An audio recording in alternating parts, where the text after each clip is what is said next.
Hello friends, I'm in Seattle. I'm going out to enjoy the nature. I'll share with you a couple of stories on life and leadership in this video. I request you to consider subscribing to my YouTube channel.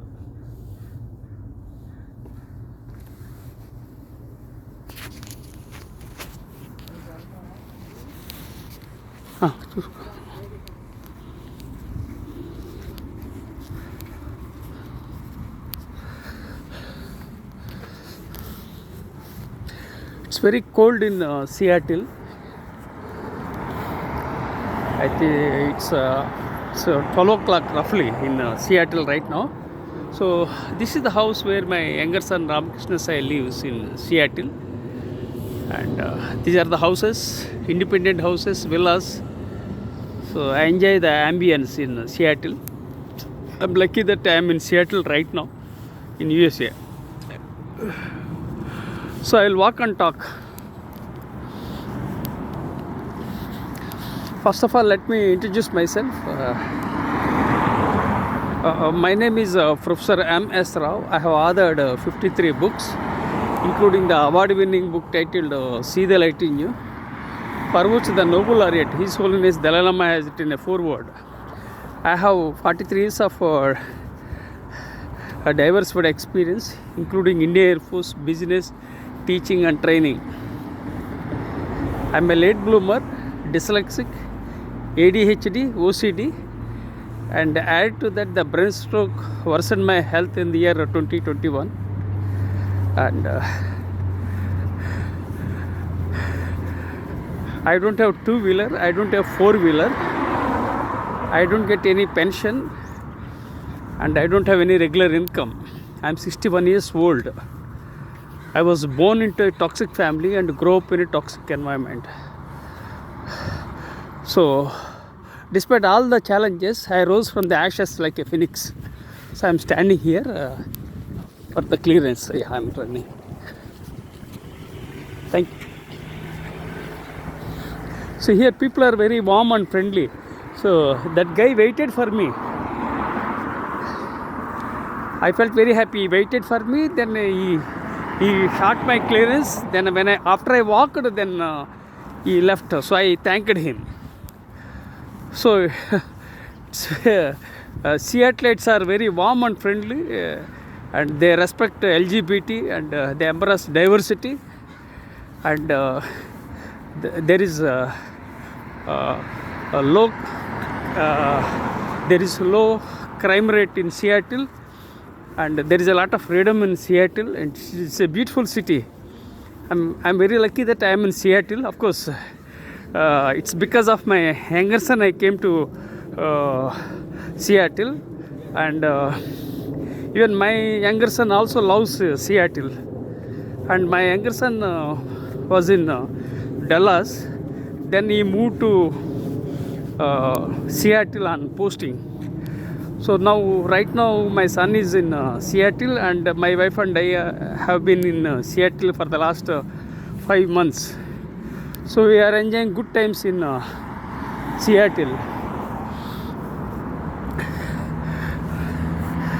And so you can see snow from the far distant place. It's very cold in Seattle. And night also there was not only night, in the early morning also I found snow slightly at my home. So it's very challenging to come out. Now it's close to 12 o'clock in the afternoon. So deliberately I delayed so that I can enjoy the pleasant weather in Seattle. And I will enjoy in Seattle as long as there is no severe cold. So if there is a heavy cold in Seattle, then I won't go out. I'll confine to home, and I will do physiotherapy exercises thrice. Usually I do physiotherapy exercises once in a day. Apart from that, I go for a walk in Seattle. So if I don't go out for a walk, then I do physiotherapy exercise thrice. And as I told you that I am a survivor of brain stroke, and my right shoulder and right hand has been numb. I can't type with my right hand and I can't eat with my right hand. So very challenging in my life. Besides having brain stroke, I have a chronic back pain since 2007. And I have internal allergies. So lots of challenges I am having. First of all, brain stroke in the year 2021. For the last 4 years, I am having challenges. Sometimes I am repeating the same thing. Second thing is I have chronic back pain since 2007 because of my continuous sitting and writing. And third thing, I have internal allergies. So lots of challenges I am having. So, but still I am going for a walk. So I have to go for a walk so that I can get relief. That's the reason why I walk. I can get relief from my back pain when I go for a walk. So that's one thing. Second thing is some activity has to be there. Third thing is I am recording my memories. I am already 61. I want to keep my memories on my record. And another aspect is that whatever I record, I share with my social network. So when I share something with my social networks, they like and share with their networks. So with that view, I share storytelling while walking. And if some of the people like my videos, they can share with their networks. So I believe in acquiring my knowledge, and I emphasize the philosophy of sharing is caring. So we have to care for the people, and knowledge should not be kept in one place. So knowledge must be shared. Just a moment, I'll wait for a moment.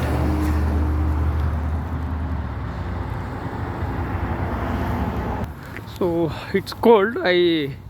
What I do is I keep my mobile aside on the trail. Then I rub both hands to create heat, and then again I'll start walking. That's what I do it. So now, so life is all about learning, unlearning, and relearning.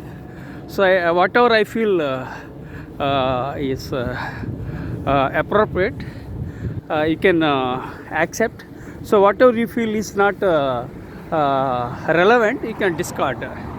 As I shared with you the phrase, life is all about learning, unlearning, and relearning. So we have to take certain aspects. At the same time, when we find that they are not relevant in any way, then we have to discard. So life is like that. And I'm an author, researcher, and storyteller, and I create stories to make a difference and impact humankind. And I create models, methods, frameworks, and I am curious and creative by nature. I do lots of stuff because I love acquiring my knowledge. So I observe the people and I learn something from the people. Then again, what I would do is whatever I learn from the people through my observation and from my diverse experiences, that I would add and share with my connections. So together we will build a better world. So what I would do is that whatever is possible, whatever I learn, that I share with others, because the life on this beautiful planet is limited for every individual. So we have to do whatever is possible during our lifetime. I am 61, So it's an opportunity for me to do whatever is possible. And I would have been dead in the year 2021, but I survived. So still I have God's grace or divine force that led me to survive. And I'm walking in Seattle because of that divine force or the superpower or whatever it is. So I'm able to walk, and I'm leading my life despite having health challenges. Now I'll talk briefly about Seattle. Seattle is a very beautiful city. Very nice, pleasant weather, but currently it's very cold. And Seattle and Bellevue are geographically connected, and Bellevue is just 20 minutes drive from here.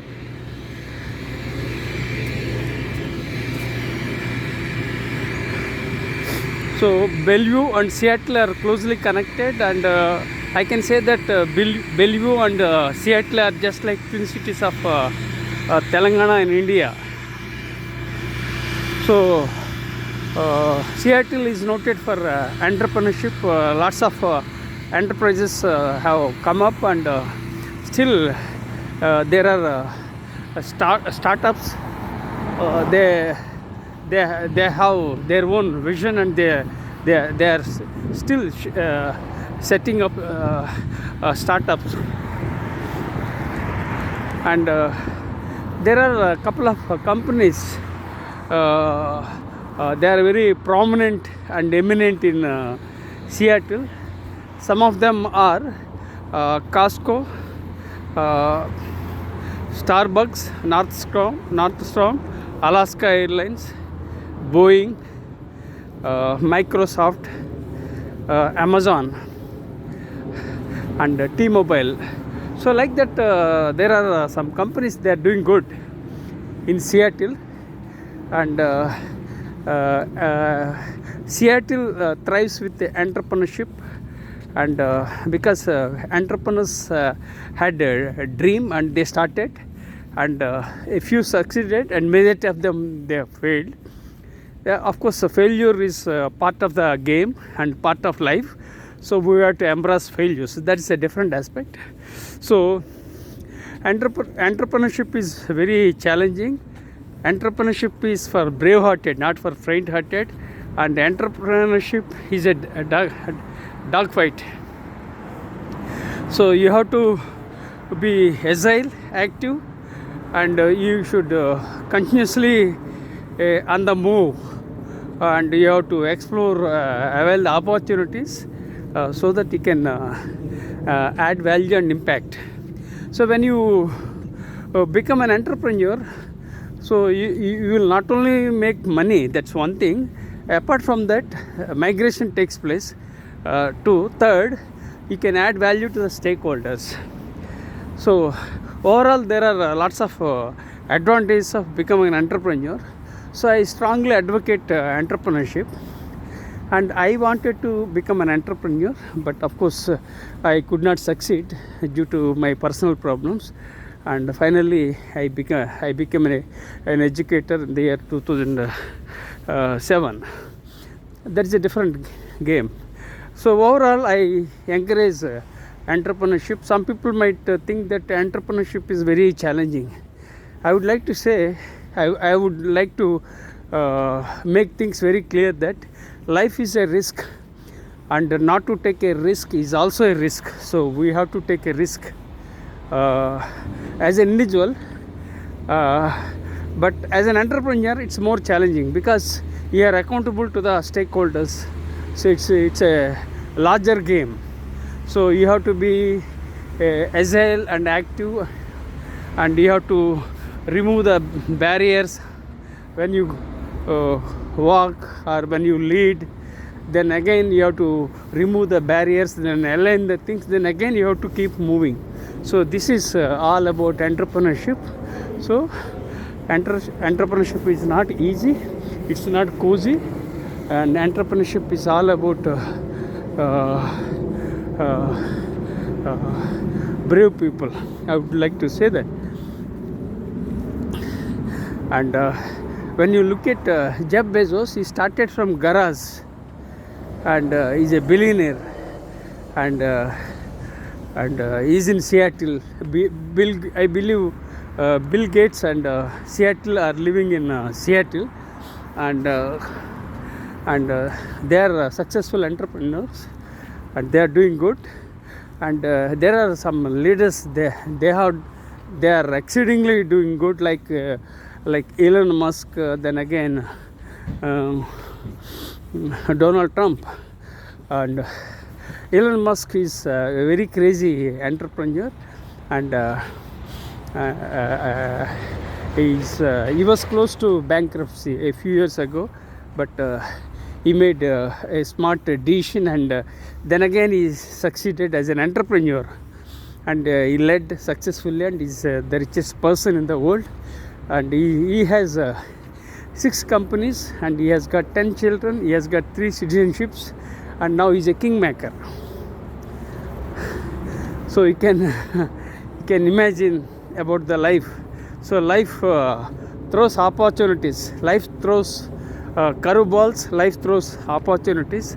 So it all depends upon how you convert your threats into opportunities. When you look at Elon Musk, he converted threats, and he converted threats into opportunities, and succeeded. So of course it's again a part of the game, and then again anything can happen about business. That's a different aspect. As on today, Elon Musk is the richest person in the world, and he's a kingmaker, and he's an advisor for the USA President Trump. And even Donald Trump had challenges. He was close to bankruptcy. Then again he gained momentum, and he kept moving. And then again he succeeded and became the president of USA. Then again a week ago he became the president of USA for the second term. So it's all about possibilities. So friends, don't invent excuses for not leading from the front.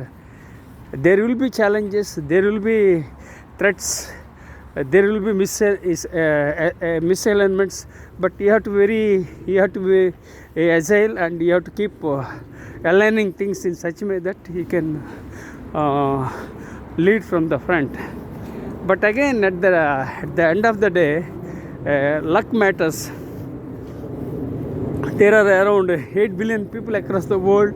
They have 8 billion stories. All 8 billion people have 8 billion stories. No two stories are similar. So each story is unique. So every entrepreneur has his own story, right? But what you have to do is that how you play the game matters. I can say in this way that success is a blend of your luck and pluck. Pluck means the ability to make decisions, and luck means when things are properly aligned. So that's how I define.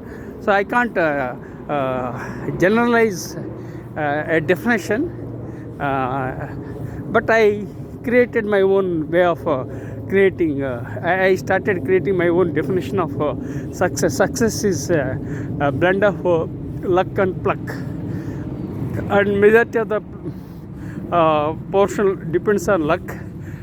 A little aspect deals with your pluck. You have to be very brave. Fortune favors the brave. So you have to be very bold. You have to have great goals. Then you have to work on your dreams. So then you will succeed. So this is about entrepreneurship, and I wanted to become an entrepreneur, as I said, but I failed. I mean, I could not succeed as an entrepreneur. Then I became an educator in the year 2007. And this entrepreneurship is closely connected with leadership. And I published 7 books. 7 books are yet to be edited and updated, and out of those 7 books, one book is related to entrepreneurship.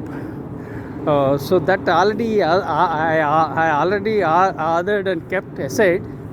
But for the last 4 years, I have health challenges. So I am not able to type with my right hand. I am not able to eat with my right hand. So these are the challenges I am encountering in my life. Because of for the last 4 years, I am not able to type and I won't be able to eat. So these are all the challenges. Otherwise, I would have completed my pending 7 proposals, and I think I would have gone in a different level. So my brainstroke was a dampener. So I started reflecting myself. So again, that's a different aspect. So now I introduced myself, then I shared with you about Seattle story by connecting with entrepreneurship. Now I'll talk briefly about philosophy. 2 months back, I had an idea of creating my own philosophy. And people get ideas from multiple sources. And I get ideas when I walk. I get ideas, and I also get ideas when people question me, or when people interact with me, and when people question me during my teaching and training programs. So that's how I get ideas. So everyone get ideas in their own ways. Some people get ideas in the bedroom, some people get ideas in the washroom, some people get ideas in classroom. So like that, people have their own way of getting the triggers. But what I do is that when I get triggers that I flash, when I get ideas on my mind, what I do is that I capture my ideas. A sharp pencil is better than a long memory. So when I get ideas, immediately I jot down the ideas, and then I'll take them into action. In the sense, as I told you, a short pencil is better than a long memory. So I write down the things, and when I write something, that means I take things very seriously. That means I persevere a lot. So that is what I feel about philosophy. These two are dogs. Oh, very beautiful. Yeah, very beautiful. Huh? Oh, it's nothing. It won't harm. I think it won't bark. I think.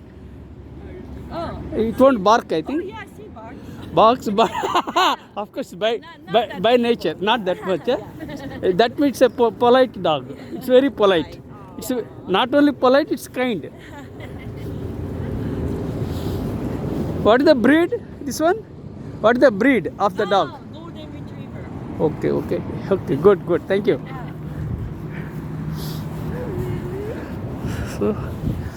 So friends, I have the I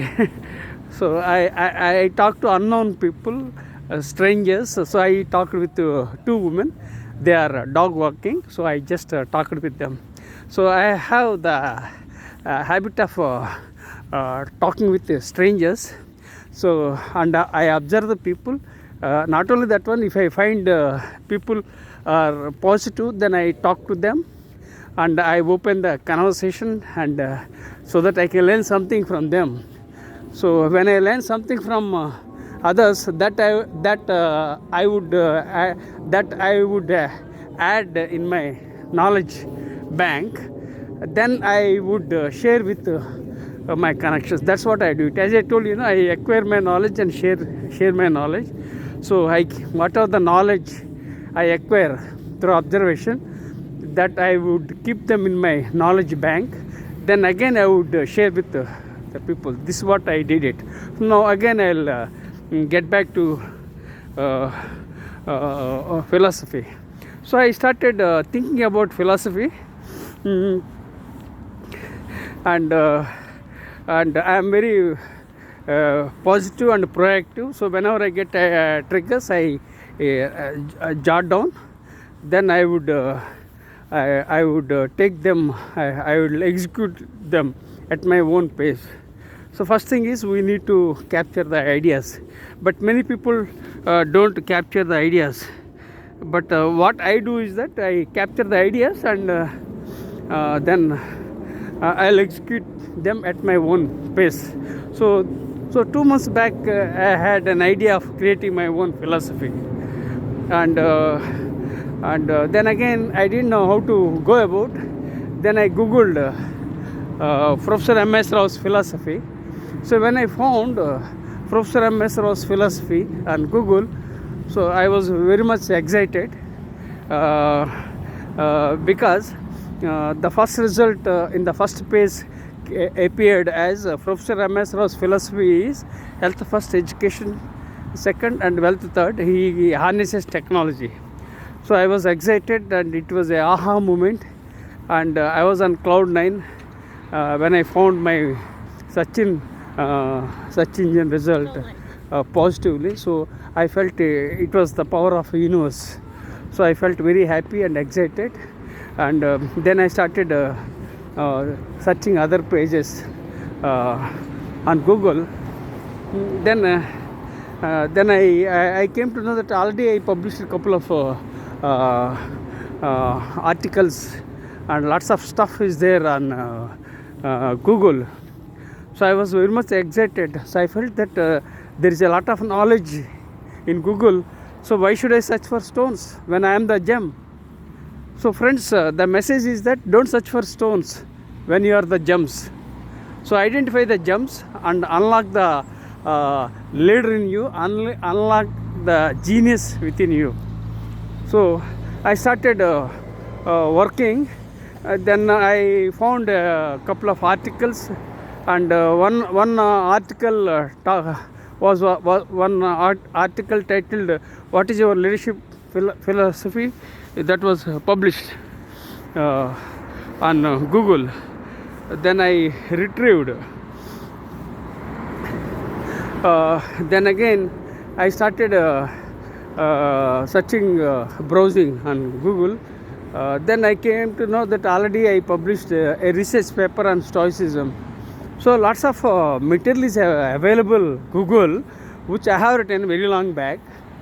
So probably because of my brain stroke, and I lost connectivity. So I started connecting the dots. So that's what I started doing, and this is how I started doing research on my philosophy. So now I am standing for a moment. This is a junction, and I am looking for the green signal here.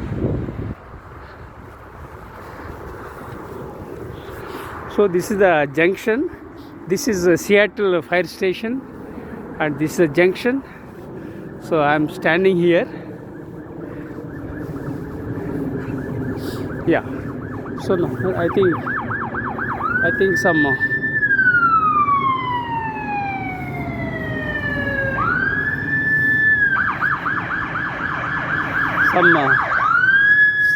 Seattle police, they are patrolling. So I hear the sounds. Okay, now again I'll revert to my storytelling. So I started researching about my own philosophy.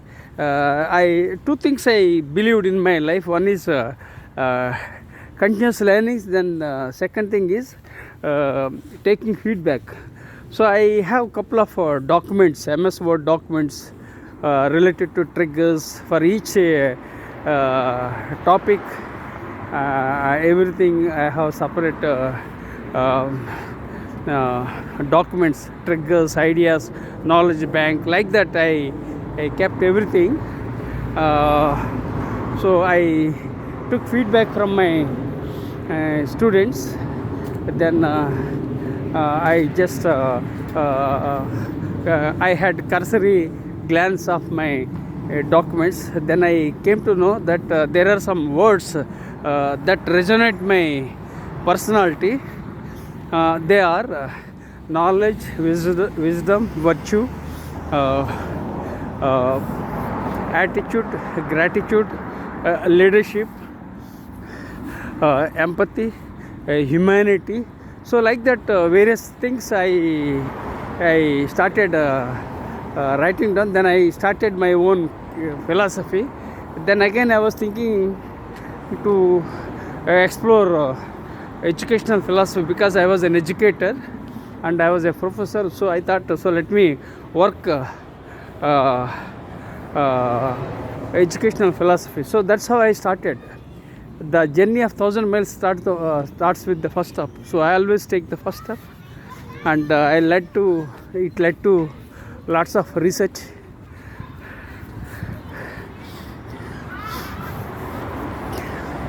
And so then again I started researching about philosophy. Then I came to know that Socrates is known as the father of philosophy, and I admire Socrates. There are chronology of thinkers I remember from my mind. They are Socrates, then his disciple Plato, then again Plato's disciple Aristotle, then again Aristotle's disciple Alexander. So this is the chronology I remember. So I started working these aspects. Then I wanted to focus mostly from the perspective of Socrates, because Socrates resonates my thinking, and also I often mentioned about Socrates, and I mentioned about Socrates' three-filter test. Then I mentioned about attitude, and I shared couple of stories during my teaching and training programs, and also in my books. So I started thinking from the perspective of Socrates, and Socrates' quote is that an unexamined life is not worth living. That means you have to examine your life. So people don't examine their lives. So they often think about others. They don't think about themselves. They don't examine about themselves. So what you have to do is that you have to examine your own life. So that means you should have awareness. So when you are having awareness, then you will be able to lead, and you can enlighten others. So this is how it works in life. So you have to examine your life. So this is the essence of Socrates' philosophy. So an unexamined life is not worth living. So you have to lead your life by examining your life. So only when you have self-awareness, only when you examine yourself, then you will be able to influence and impact others. So charity begins at home. So everything starts from the there. So I think I'll stand here. I'm standing here because I should not go to the main road. Yeah. See, here some work is going on.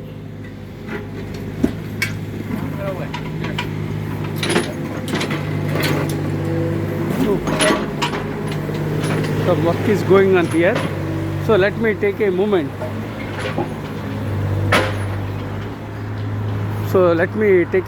Then I will start sharing my story.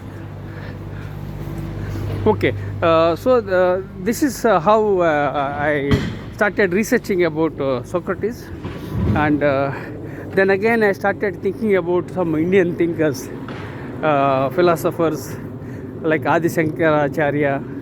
So like that, some Buddhist concepts. So like that, various things are there. So I started exploring. Today also for 2 hours I said. 2 hours I sat with the laptop and I researched about philosophy, and today only I learned a new thing that discipline means is a disciple. Discipline means a disciple. That means you are a follower. That means discipline means we often think doing things in a systematic manner. That is true, but today only I understood the meaning of discipline. Discipline means the disciple. Discipline means a disciple who learns continuously. That is the meaning of discipline. So I felt happy and I learned something new. So daily I learn 2 or 3 things so that I can learn something internet, and also I can learn from people by observing. So lots of stuff I do it. So as I told you, I am very curious and creative by nature. So I learned, then I research a little bit about time, thought, then self-awareness. So these are all the things I research. Then what is the meaning, what is how to examine your life, how do you want to be known. So like this I googled and acquired my knowledge.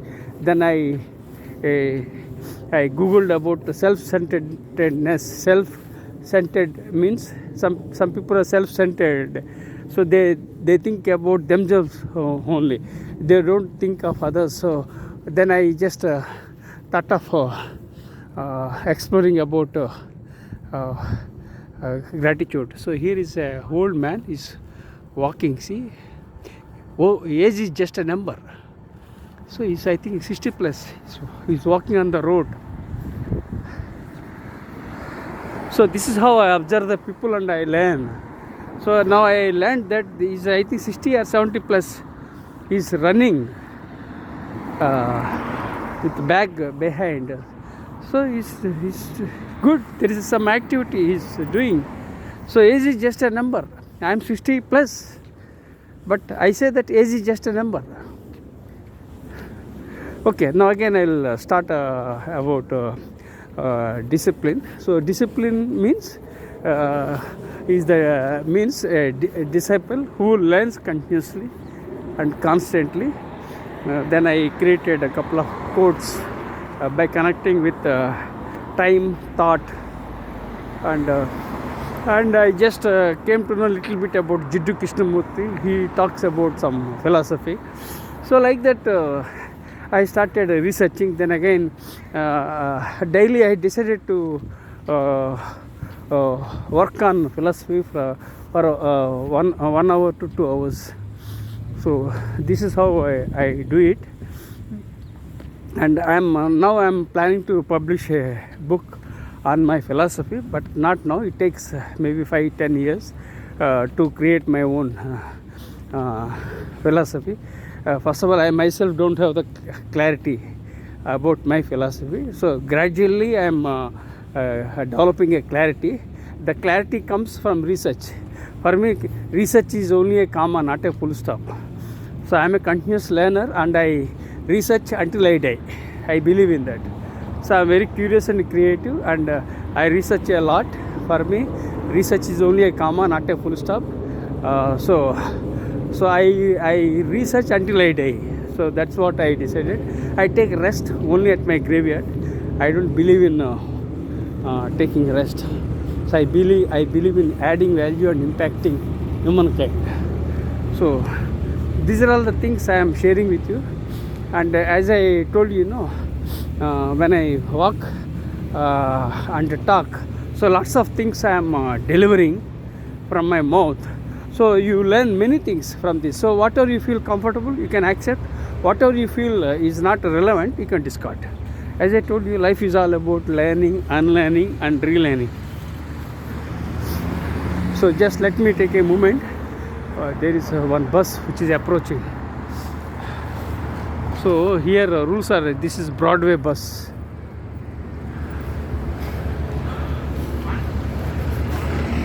So when we get clearness, then only we can walk. Otherwise, we can't walk.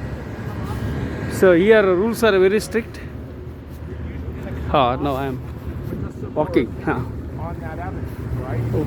I was surprised when I was very thinking about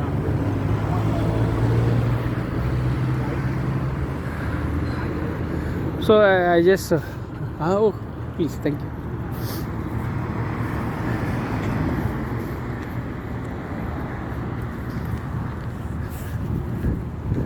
So very beautiful place. This is a red apple market. So I'll go the other side, then again I'll return. So like that, what I do daily, I take one particular area and walk. Now I am walking alone in a cold climate. My wife is at home because she has other work at home. So I came alone, and I am holding my smartphone with my left hand, which is very stressful and painful. And I can't shift my smartphone from left hand to right hand, as my right hand is numb, my right shoulder is numb. So it's very challenging. But still, I am holding my smartphone in winter. It's very cold because I am passionate about acquiring my knowledge and sharing my knowledge. So now this is what I am observing, the people here and there.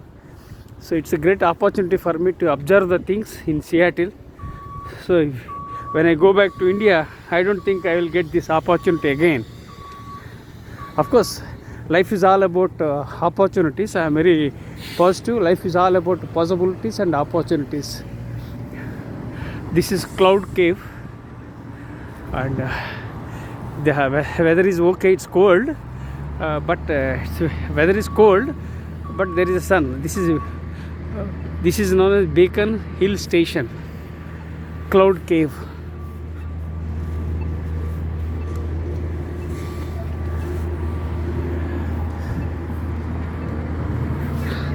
So I am standing here. So then I will take a diversion now. You can see good buildings. Okay. Now I'll walk and talk, and I'll continue sharing my story. Okay. So now I'm safe zone. So I'll walk. There is no, without any interruption, I can walk. So this is how I'm doing, and still I am researching, and I keep exploring still I am exploring the ways and means, and in which way I have to proceed. I am not clear at. Hopefully I will develop a clarity gradually, but I started my journey, so I am very happy that I started my journey. So that's a positive sign.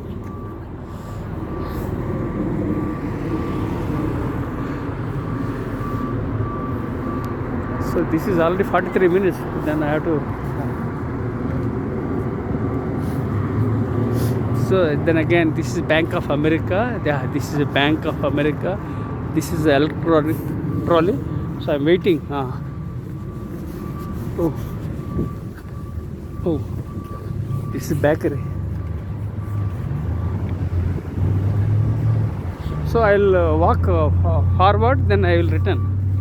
I don't want to get lost on the way, so I'm following the straight road to avoid any kind of confusion. That's one thing. Second thing is there are some traffic signals that I have to memorize, and I have to walk. So I will walk straight, then I will come back. Okay. So I have shared with you about my philosophy. Now I will start my life in a nutshell. I was born on October 31st, 1963 in a tiny village in India, and I was born into a toxic family and grew up in a toxic environment. And for 18 years I was at my native place, and sometimes I supported my father. Sometimes I collected cash, sometimes I prepared tea, sometimes I cleaned dishes. So lots of things I did it. and I could not enjoy my childhood. My childhood was very chaotic, and my father was a litigant and alcoholic, and my mother is a naysayer. So, and I was cursed with toxic siblings. So this is my life, and where I was born, that doesn't matter. But what matters in life is that how I can grow as an individual, and how I can create my own destiny to impact humankind. That's what I am sharing with everyone. You can't blame the place where you were born, because it is a destiny. Where I was born, what kind of family I was born, that was not my decision. And but what I decided was that I wanted to grow as a healthy citizen, and I wanted to grow as a leader. And for 18 years I was at home. Then I joined Indian Air Force when I was 18 or 19 years old, and I grew as a healthy citizen and as a leader. I am what I am because of Indian Air Force, and I'm grateful to Indian Air Force for giving me this opportunity to serve my country. I joined defense because I wanted to serve my country. Service is the hallmark of my personality. So I joined Indian Air Force. So I was very happy that I joined Indian Air Force. I enjoyed my quality moments in Indian Air Force. And when I joined Indian Air Force, after I joined the Indian Air Force, I got a salary of around 400 rupees. And every month I was getting money, and that money I sent to my parents to support them. And unfortunately, my money, I gave my money, gold, everything to my family members, and they have exploited me. They backstabbed. So these are all the challenges I encountered in my life. So let me take the viewpoint here. This is an excellent viewpoint. You can find containers, then you can see a road, you can find a viewpoint, you can find the cruise, then you can find a bridge. I think that's a T-Mobile park. This is Asia Pacific Ocean. So all the viewpoints are there. It's full of snow. This it is written that private property, no trespassing, keep out of dogs, out of yards. So here it is mentioned, so I should not enter here. So it's very clear, the instructions. So now I should not enter. So but I can see, I can enjoy the viewpoint, full of hills and full of snow, and you can find a bridge. So all the excellent viewpoints you can find here. Now I am returning to avoid any kind of challenges, because here rules are very strict, and we can't encroach, and we have to respect their privacy and their properties. So I enjoyed these moments in Seattle. Now I am returning straight, then again I will take right turn and I will go home. So now again I will talk about so after I joined Indian Air Force, I grew as a healthy citizen. Then I started leading my life, and after I joined the Indian Air Force, I supported my parents. Whatever the salary I was getting, that I supported my parents, and I did lots of things. Unfortunately, I was exploited, and they have taken my property and everything. And so the property was also very limited property. Even that was taken away by my siblings. So these are all the challenges I encountered in my life. So my life is full of struggles and sufferings and betrayals.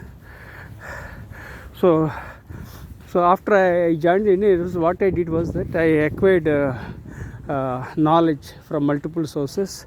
I acquired 6 qualifications in the Indian Air Force. They are DME from the Indian Air Force in aeronautical.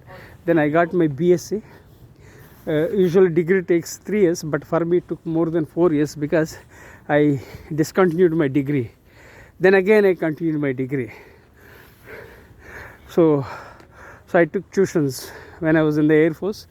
In Air Force we get 2 months of annual leave, and we get 30 days of annual casual leave. So I availed my annual leave of 2 months and sacrificed my time, everything, to acquire knowledge. So that's how I earned 6 qualifications.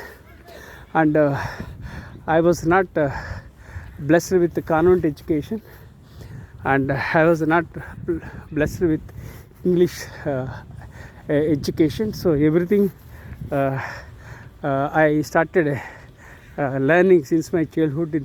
I started with the Telugu language, then I started learning English. So that's how I led my life, and I acquired 6 qualifications: DME from Indian Air Force, BSc from Andhra University, and then I got my MA from Ajmer University. Then I got PGDBM from the Ministry of Defense. Then I got my MBA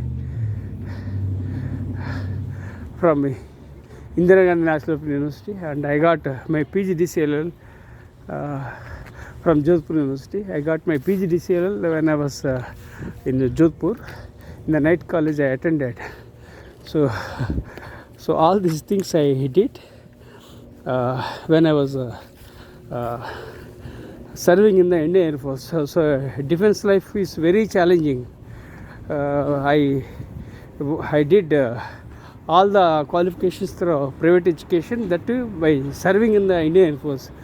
And I was not posted in one particular place. I was posted in different places. So it was one more a challenge in my life. But still, whatever was available, that I availed. So I created doors. I created my own doors and knocked my own doors, and I availed the opportunities, explored the opportunities, and executed my opportunities. I would like to put in this manner. I created doors, then I opened my own doors, then I availed the opportunities, then explored opportunities and executed them effectively. So whatever was available, I availed. Whatever was available, that I accepted. So so friends, the message from this video is that when you find opportunities won't come just like that. You have to create the doors, then you have to knock the doors, then again you have to explore the opportunities. That's how we have to do it. So this is the takeaway from this. Thank you.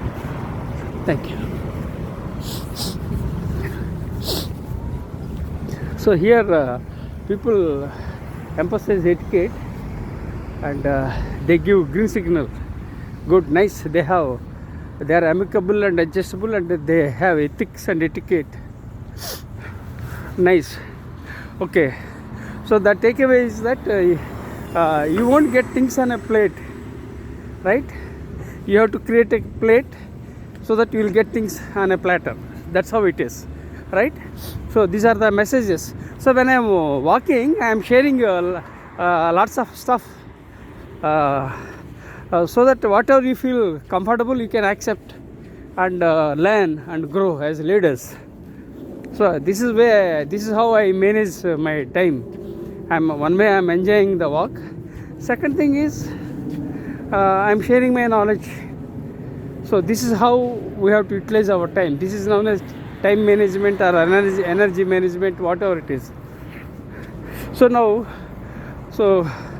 I acquired 6 qualifications in the Indian Air Force, and all the qualifications were from different areas. there was no consistency in my academic profile. It was not exactly a academic profile in true sense, because I acquired all qualifications through private education.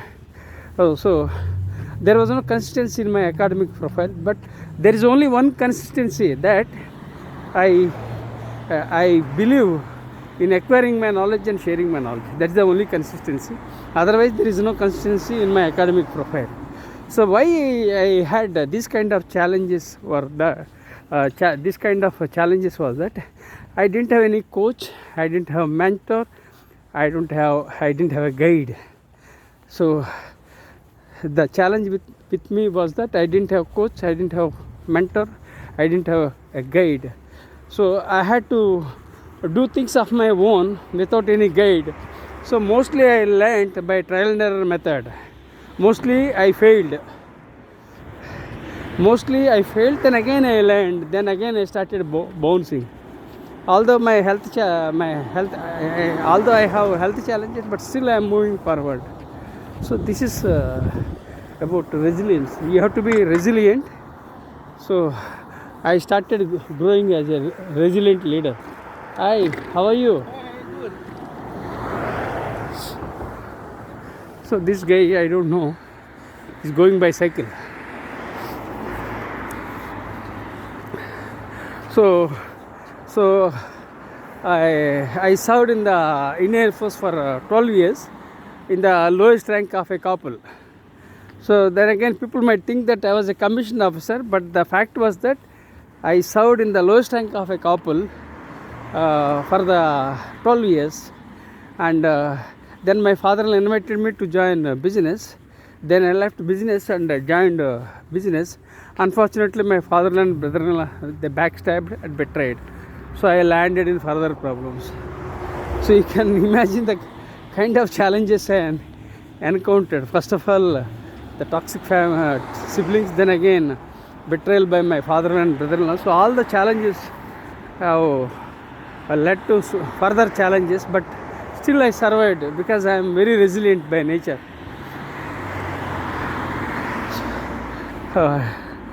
Then I acquired all the qualifications, 6 qualifications, as I told you, through private education.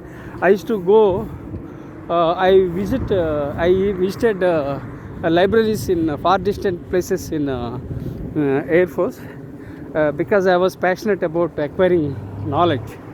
So sometimes I used to go by bicycle in Jodhpur, especially from in between 1986 to 1991. I went by bicycle to visit libraries to prepare notes because the material was not available and books were not available. So I had to prepare my own notes. Then I appeared in examinations and cleared. I got all the qualifications. So people might think that I acquired my qualifications from reputed universities like Cambridge and Harvard, but I was a college dropout. That was the reality of my life. So then again, after I did business for a few years, then I left business and became an educator in the year 2007. So at that time, education helped me overcome my adversity, and I was not in a position to do well in business. So I left business and became an educator. And to become an educator or a faculty member at that time, MBA was required. I had 6 qualifications. Out of those 6 qualifications, 1 qualification, that is MBA, was required. So that MBA helped me to become a faculty member, and I started teaching for management and engineering students in a private college. So that's how I reinvented as an educator, and I was getting, I think, 8,000 or 9,000 rupees salary a month in the year 2007. And somehow I started surviving with my wife and 2 sons. So I protected my 2 sons and my wife. As an individual, I did my best despite limitations, and nobody came forward to help us. And on the other hand, my uh, siblings have taken away the properties, money, gold, everything they have taken. So life taught me many lessons. And when I lived in the single bedroom rented flat for a decade, and my wife, my 2 sons and I lived in the single rented bedroom apartment, which was around 400 SFT. So you can imagine the kind of challenges we encountered, and we didn't have even a cot, and nobody came forward to help us. On the other hand, they exploited my situation, and they have taken away my little property. So this is how. So life taught me many lessons. Life is not a linear. Life is not a straight line. Life is not a cakewalk. Life is full of peaks and valleys. Life is full of ups and downs. So friends, so be resilient. Don't take life for granted. So these are all the messages. These are all the messages I am sharing with you. These are all the leadership lessons I am sharing with everyone.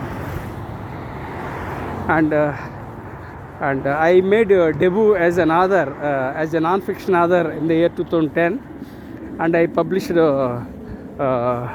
53 books, and I published more than 300 research papers, and I published more than 1,000 articles, and I still serve on the editorial boards of DLO, of Emerald, and JVPL of USA, and I was a regular contributor for Entrepreneur magazine. So all these things I achieved within a span of 15 years. So you can imagine my life started in the year 2010, and 2015 I could achieve that much. And how I achieved, because I wake up in the morning 4 o'clock, night 10 o'clock I sleep. Throughout the day I work hard. I think about education, learning and students. So that helped me to grow. But again, in that also 4 years were disturbed because of my brain stroke. If I didn't have brain stroke in the year 2021, probably I would have done many things, and I would have impacted globally. So, but again, brain stroke was a dampener in my life. So anyhow, everything happens for a reason. All that happens for good. So whatever is the goodness, the good thing is that the great news is that I survived the brain stroke, and I am walking in Seattle. And of course, I am not able to walk comfortably after the brain stroke. So still, I am able to walk, and I am able to share my knowledge. So this is my life, my journey, and I want to publish a book titled Survivor. This book talks about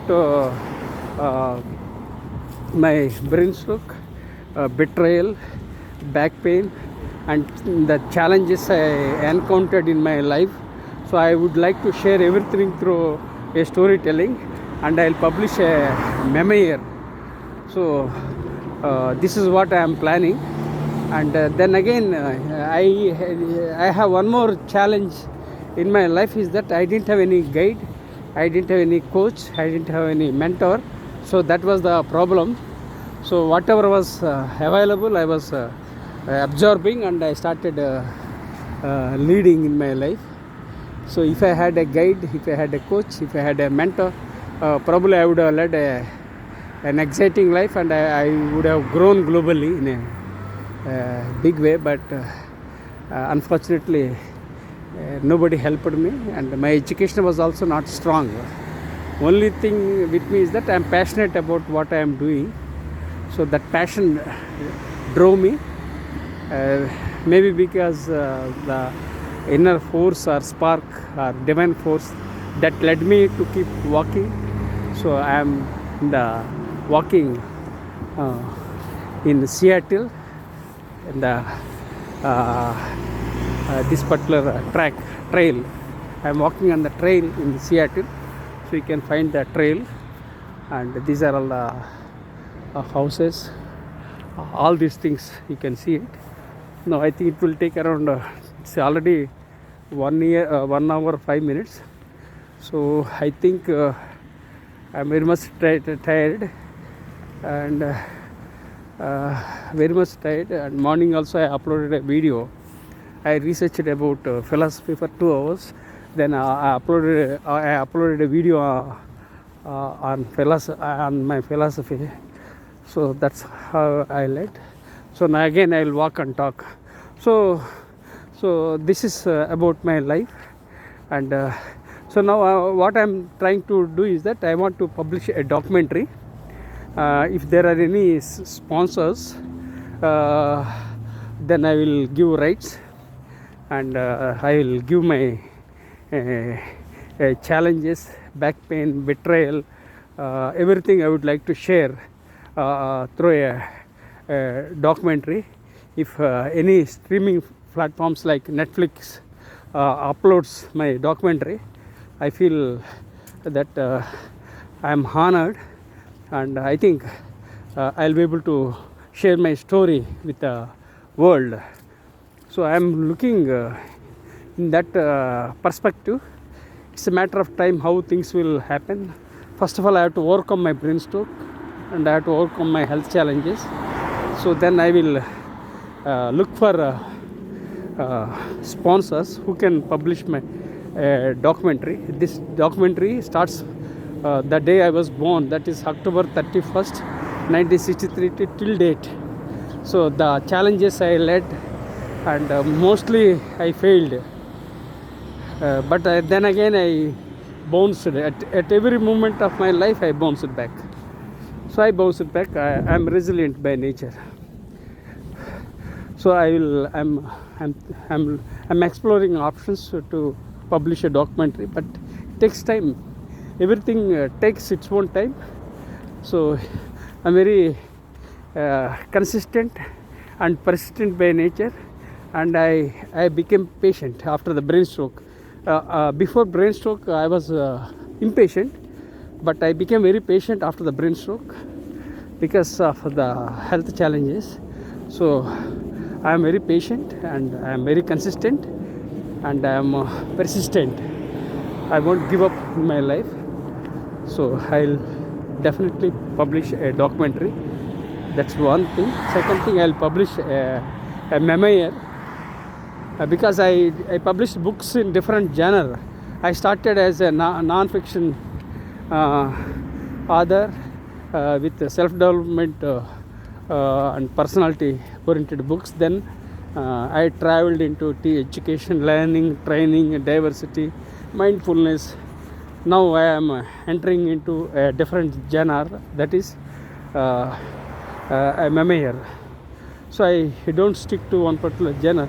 I don't know why it happens. I think maybe because I didn't have any coach, I didn't have any mentor, I didn't have any guide. So that led to all the problems. If I had a guide, if I had a coach, if I had a mentor, my life would have been easier. Then I would have grown much earlier. Then probably I would have impacted globally. It's okay. I'm still happy with what I have done. And I was born in a tiny village without convent education. Started in Telugu language, and traveled to different areas across the country. Now I'm in Seattle. So life is like this, okay? So now I discussed various things. Now I will move on to the next topic. That is Professor M.S. Rao's 4 a.m. rule, because I want to utilize my time. So I started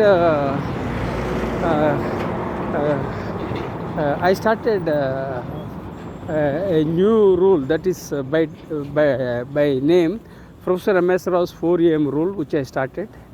And why I started this Professor M.S. Rao's 4 a.m. rule on Seattle was that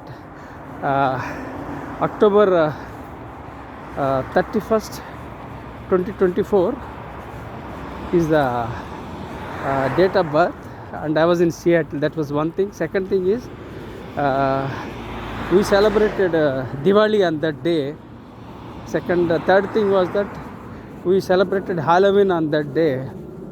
The fourth thing is that I was born on Thursday. So because of these four aspects, I started Professor M.S. Rao's 4 a.m. rule.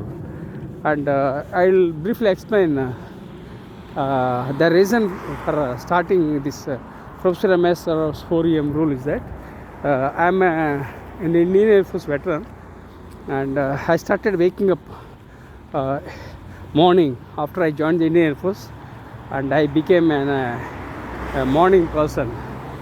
And then I started going for a health run with my colleagues in the Indian Air Force. Then again, I've been hitting gym for more than 40 years. That's the second thing. Third thing was that I've been waking up since 2007 at 4 o'clock. And another aspect is that I believe in learning, unlearning and relearning. So because of these aspects, I started Professor M.S. Rao's 4 a.m. rule. This I'll elaborate Professor M.S. Rao's 4 a.m. rule. I wake up every day morning at 4 o'clock. I create my own knowledge, and I generate knowledge. Then again I destroy unwanted things. Precisely, I am the creator, I am the generator, and I am the destroyer. So I create knowledge by connecting the dots. Of course, after the brain stroke in the year 2021 for 1 year, I was not able to understand what I was doing after the brain stroke. That was the challenge. But after 1 year, I started connecting the dots and started impacting the people. Of course, I'm still not able to type even today because of the health challenges that I will overcome. So I create, second I generate, then I remove unwanted things every night. Every day night what I do is I remove unwanted folder, I delete unwanted folders, documents, everything, and keep everything ready, and I will prepare a to-do list of 3 things I plan to do for the next day morning. I prepare myself the 3 tasks that I want to do before I go to the bed. Then I give commands to my subconscious mind with a to-do list. Then I go to bed. So when I give commands to my subconscious mind, so I work automatically. I wake up automatically 4 o'clock, and also I do things of my own, because already I had framed my subconscious mind with a to-do list. So this is the power of subconscious mind. People don't realize the power of subconscious mind. You must know how to unlock the power of subconscious mind. Even when I had a brain stroke, I survived because I gave commands even on the bed by saying that yes, I am all right, I am all right. I was telling to myself. So that helped me to bounce back, and I survived. So that's what I do it. So morning I wake up and I take 3 important tasks, and I work on them very carefully. And sometimes things don't get resolved, but I work on the problems, and I sleep over the problems, and I persist a lot. Then I resolve the problems. So So I follow the Professor Rameswara's 4am rule. It helps in many ways because it removes the distractions in your daily life. Second thing is it helps you stay focused on your goals and objectives, because already you have already framed your mind and prepared with a to-do list. So 3 tasks I do it and I will resolve them, and as a result I got fair results fairly, so I am happy.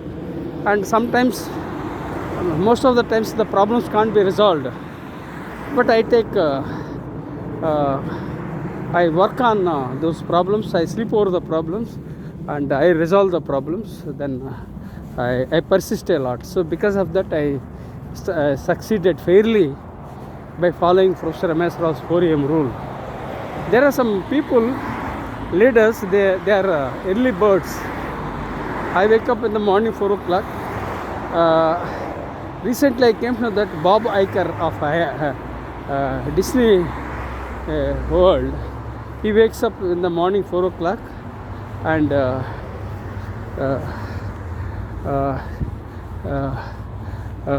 Tim Cook wakes up 3:45 every day morning, and he does workout. Then again he checks mails and everything. He does it. So there are some people, they are early birds. So even I too fall in that category of early birds. So I implore you to become an early bird, so that you can minimize, you can eliminate the distractions, and you can focus on your goals and objectives. So now I'll wait for a moment because I have to cross the road. So once I cross the road, once I get the green signal, then I'll go to the other side of the road. So then I'll be able to do my storytelling. So I'll wait for a moment. Yeah. So I'm standing here. If I find a green signal, then I'll walk. Now there is a green signal here. So once I cross this road, then I'll start my storytelling. Yes, I got clearance to walk on the road.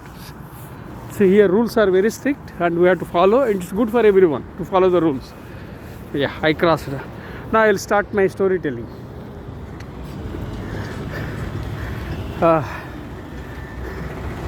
So when you follow Professor Rameswara's 4am rule, you will get happiness, you get productivity, you will achieve performance, and you will be mindful. You can unlock your potential, and you can connect your spiritual powers, mental power, emotional powers, and you can unlock creativity, and you can get joy and happiness. So I implore you to be an early bird and wake up in the morning 4 o'clock, and I encourage you to go for walking, then meditation, then walking, meditation, yoga, so you can follow some creative hobbies. So when you do so you'll be able to be mindful, and you'll be very happy. And when you follow Professor Rameswara's 4am rule, you can check your decision fatigue, and you can check depression, and you can check dementia. Dementia is related to Alzheimer's disease. In USA, people have Alzheimer's disease. It's a very big challenge. So I encourage you to go for these activities like walking, then again meditation, and you can do yoga, and you can go to a serene place and do meditation, and you take a mat and go to a silent place and do meditation. Meditation is a very powerful tool, and it helps you a lot. Then you can go for swimming. I was a gold medalist in swimming in the year 2007. I was a district first in swimming in the year 2007.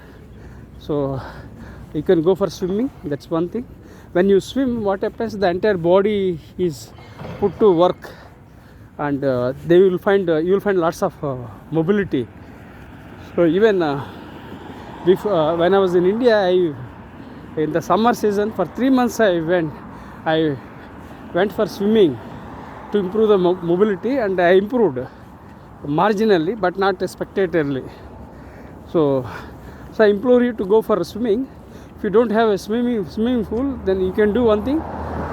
You can go to gym, do workout, and you get hired by a trainer, and do workout in the gym. And you can also go for walking. Walking is the best medicine according to me. Since I don't have two-wheeler, I don't have four-wheeler, so I enjoy walking. So now I am walking and talking. So I love walking. It's a great medicine, and all that you have to do is that you need to invest your time. Just a moment. I think they are coming. So here they signaled. Okay, right. I crossed this road also.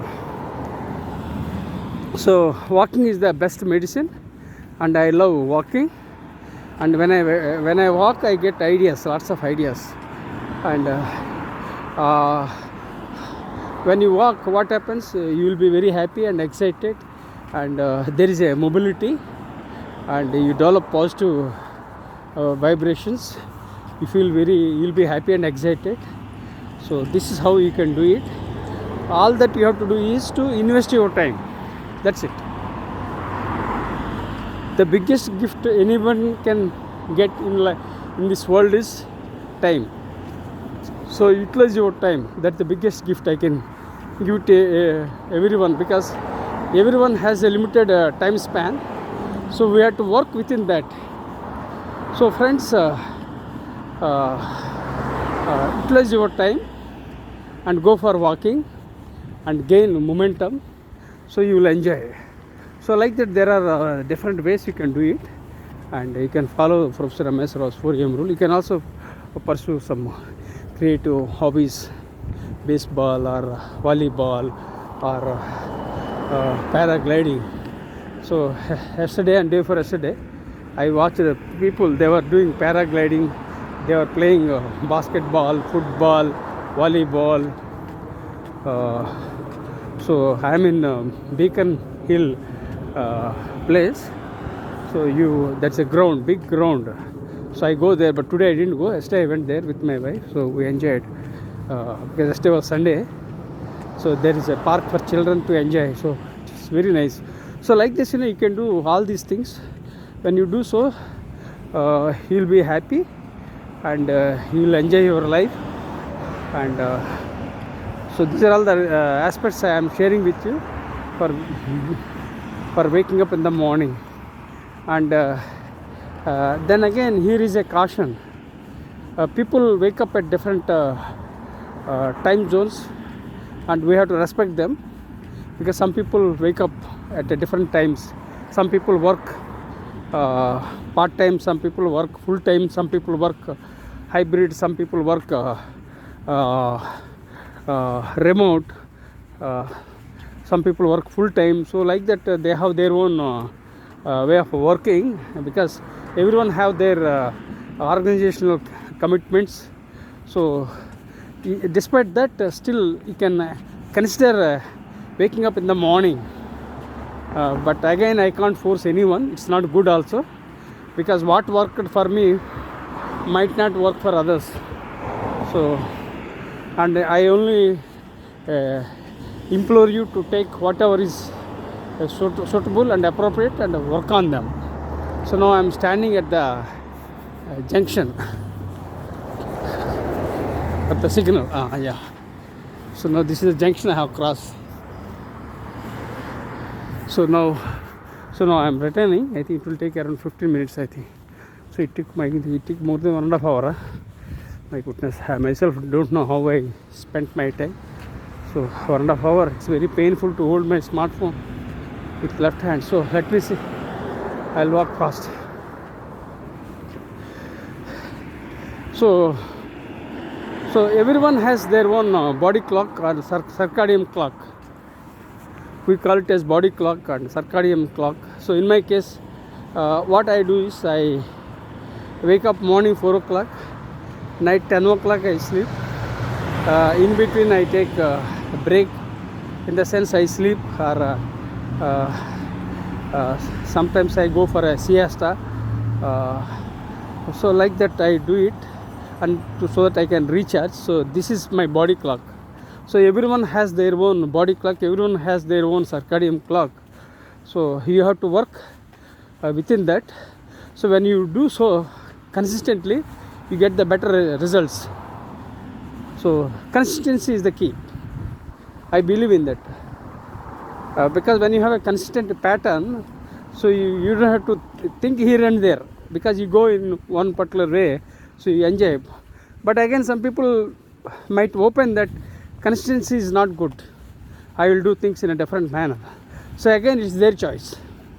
So we can't force anyone. So from this video I share with everyone is that whatever is relevant and appropriate in the prevailing situation, in the context, we have to take. For instance, when I was in India, I was not going to walk actually. I was going to gym regularly. But after I came to Seattle, I started walking. I am not going to gym. So then again, when I go back to India, then I will revert to gym. I will go to gym regularly. So that's how I do it. So whatever is available, that we have to work and we have to move. It's the bad tradesman who blames the tools. It's the wise man, it's the wise tradesman who will work with what he has got. So let me repeat this quote. It's the bad tradesman who blames his tools, whereas the wise man who will utilize the existing tools, still he will get the amazing results. So don't blame others, and don't complain, don't criticize, and don't condemn. Be positive and be optimistic. So this is briefly about Professor Amesara's 4am rule. So as I told you, I keep sharing various aspects in my life while walking. So now I will talk various other miscellaneous aspects. Means some other aspects I will talk, because I am reaching my home. It might take 10 minutes, I think. So still I want to share certain aspects. I read thousands of books in my lifetime, and Abraham Lincoln has been my inspiration since my childhood.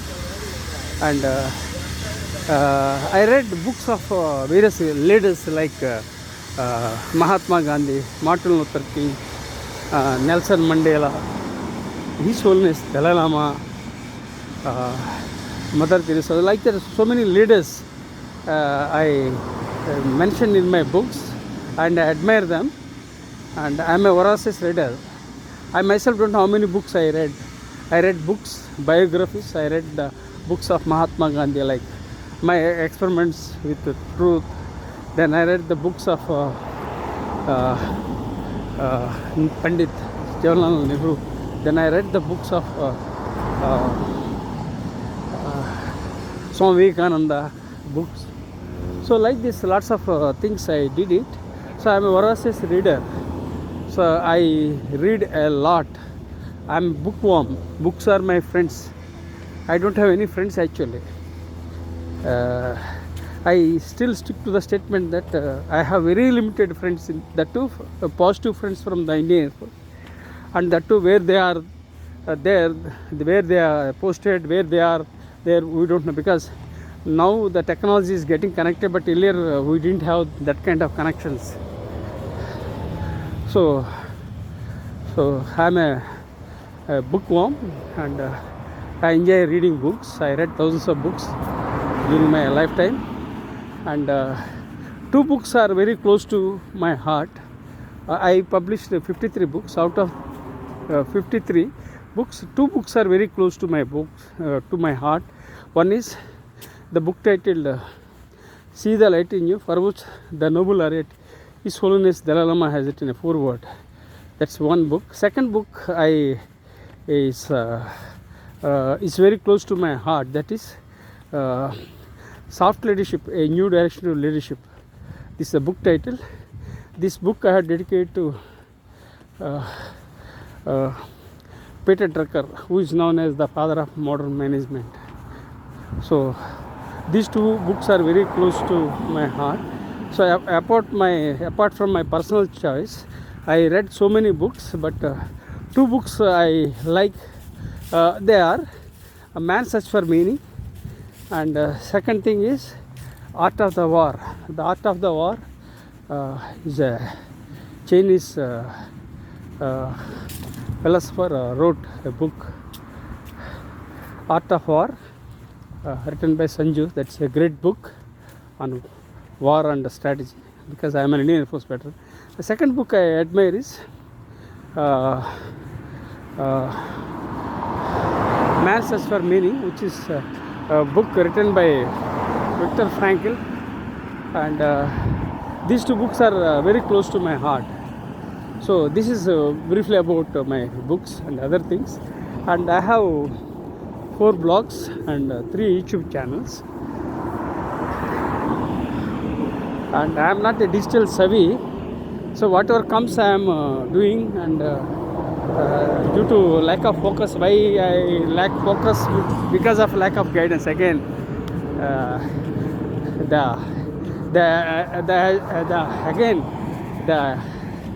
Everything comes down to same lack of guidance and lack of mentor, lack of guides.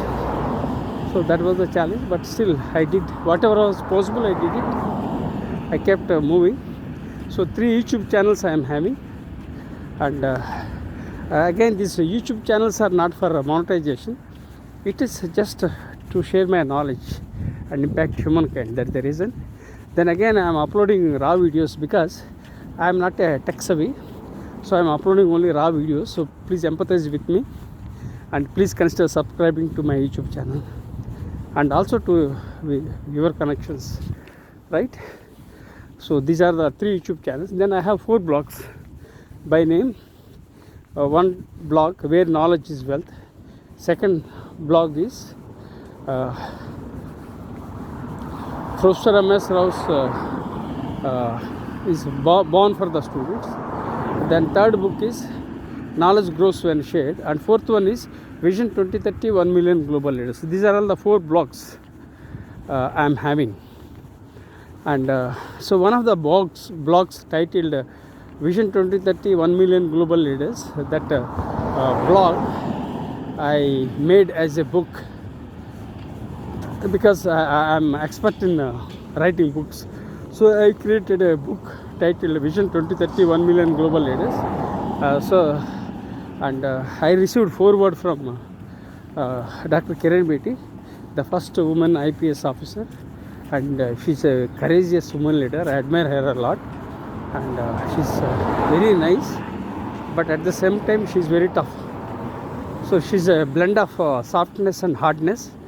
I can say that she's a smart woman leader, and she wrote a foreword for my book, and I have dedicated one of my books I have dedicated to Dr. Kiran Bedi also. And this book titled Vision 30, 1 million global leaders, that I have dedicated to former President of India, Dr. APJ Abdul Kalam. So like this, I dedicated my books to various leaders, because I admire a couple of leaders.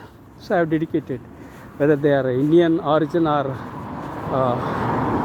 from different countries, I dedicated my books to show my regards or love for these leaders. So that's what I did it. So, and I started a Vision 2030, 1 million global leaders, and it's a non-profit one, and so far I have trained more than 50,000 students as global leaders, and physically I have trained So I wanted to train 1 million students as global leaders, but again COVID was a dampener and I had a brain stroke, so I stopped physically going here and there. So I'm still sharing my knowledge through various platforms and various social networks. So this is what I do it. So friends, now I'm reaching my home very close by. It's 1 hour 35 or 36 37 minutes I reached. My time flies, I don't know. Correct. I'm walking in the Seattle. It's very cold and holding with my smartphone. It's very challenging, but still I'm walking. So I go back and take a moment. So now I will share you a couple of messages. Life is beautiful. Life is amazing. Life is incredible. Life is full of opportunities. Enjoy the journey. People often 30% of the people waste their precious time by thinking about the past that won't come back. People think too much about the future that can't be predicted. So therefore learn to live in the present. So this is what I realized after my years of my life. So enjoy every moment of your life, because what happens next that nobody can predict. Life is fragile. So now I reached my home. So this is the cat Bagheera. So I would so I have I share my knowledge in a typical format. So this is how I have a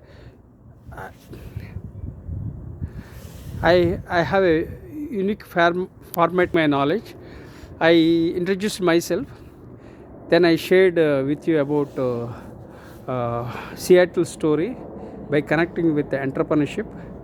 Then I shared with you about my life in a nutshell, which I am planning to publish a documentary of my life.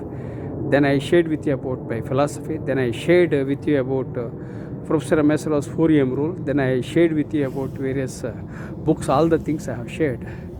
So I request you to consider subscribing to my YouTube. Please subscribe to my YouTube channel and share with your networks. With practice gratitude with gratitude.